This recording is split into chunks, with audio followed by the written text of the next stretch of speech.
I still remember that night like it happened yesterday, the night that changed everything. It started with a phone call. I had been lying in bed, scrolling mindlessly through my phone when the harsh buzz of an unknown number lit up my screen. Something in my gut told me I should answer. Hello? Is this Pearl Carter? The voice on the other end was firm, official. Yes, who is this? This is Officer Bradley from the Portland Police Department. Ma'am, your mother's been in an accident. She was hit by a truck on Route 17. For a second, everything around me stopped. My heart pounded in my ears. What? My voice cracked. Is she alive? She's alive, but in critical condition. Paramedics are on the scene, taking her to St. Mary's Hospital. You need to get there as soon as possible. I didn't even remember putting on my shoes or grabbing my car keys. I just ran out of the house, my hands shaking so badly I almost dropped my phone. The roads blurred past me as I sped through the accident site. When I arrived, red and blue lights flashed in the darkness. The scene was chaotic. Broken glass scattered across the pavement, the twisted remains of my mother's car sitting on the side of the road like a crumpled toy. A large truck was stopped nearby, the driver talking to the police, his face pale and shaken. And then I saw her. The paramedics were lifting my mother onto a stretcher. Her face was bloodied, her body limp, her clothes soaked in red. I choked back a sob as I rushed forward. Mom! Are you her daughter? One of the paramedics asked, his voice urgent. I nodded, unable to speak. We're taking her to St. Mary's. You can follow us there. Inside the hospital, everything smelt like antiseptic and despair.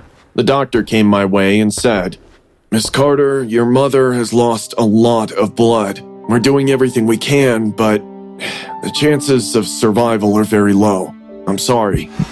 His words sliced through me like a knife. I felt my knees go weak and I stumbled back onto a bench in the empty hallway. I didn't cry. I just sat there, staring at the cold, white floor, waiting for a miracle. The tiresome waiting mixed with the anxiety made me pass out on the bench at some point, but then the sounds of footsteps woke me from my slumber. Opening my eyes, I saw a silhouette of a man. At first, I thought he was just another patient. He was dressed in a hospital gown, his bare feet dragging against the tile floor as he shuffled through the corridor. But something about him wasn't right.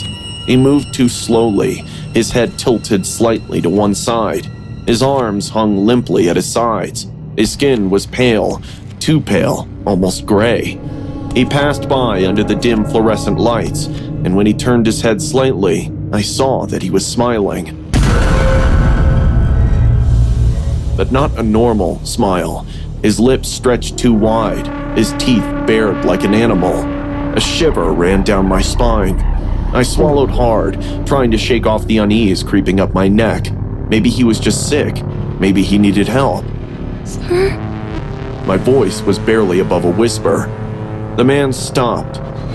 Slowly, he turned his head toward me. You shouldn't be here. The way he said it, so soft, so cold, made my stomach drop. Before I could say anything else, he turned and walked through a nearby door. Something inside me screamed, "Don't follow him," but my legs carried me forward anyway. The door led to a small chapel inside the hospital. I had seen it earlier when I first arrived, a quiet place for people to pray for their loved ones. But when I stepped inside, it didn't feel holy anymore. The air was heavy, thick with something I couldn't name. The dim lighting flickered above, casting eerie shadows on the walls. The room smelled musty, like old books and something rotten beneath it all. The man stood at the altar, his back to me. His shoulders trembled violently, his whole body shaking as if he were freezing.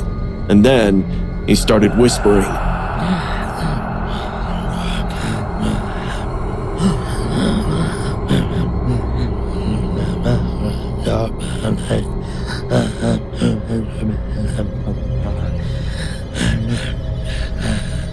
Low, raspy words that I couldn't understand. The sound crawled under my skin, making my hair stand on end. Sir, are you okay? My voice wavered. He didn't answer. His whispers grew fast, more frantic. His fingers twitched at his sides. His head jerked slightly, like he was trying to control a spasm. I took a step back.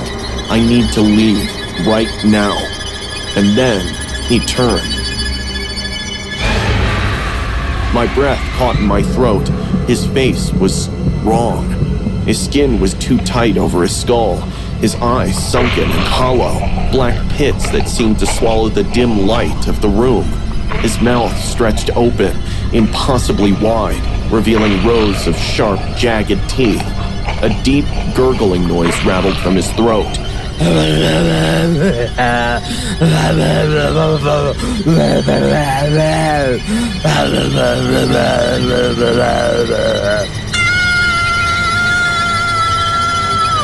I screamed. Darkness swallowed me whole. When I woke up, I was lying in a hospital bed. The morning sunlight streamed through the window, chasing away the horrors of the night before.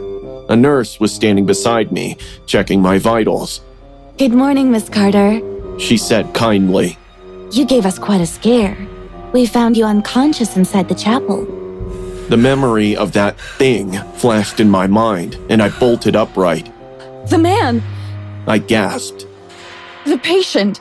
He was there with me. Did you see him? The nurse frowned. What patient? She shook her head. The man in the hospital gown. He talked to me. He went into the chapel. I'm sorry, but no one else was found there. Are you sure you weren't dreaming? I wanted to argue, to insist that what I saw was real, but my voice failed me. Then she smiled.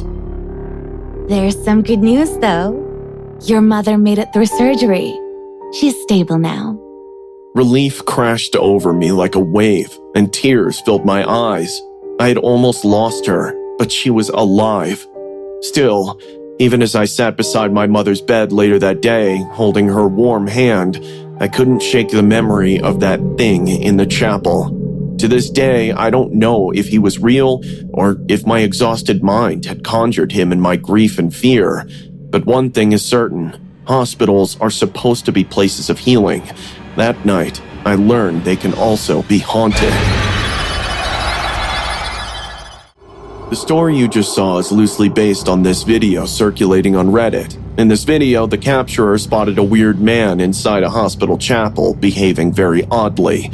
No one knows if this video is a hoax or some authentic evidence of possession, but the man's behavior in this video is enough to give one chill.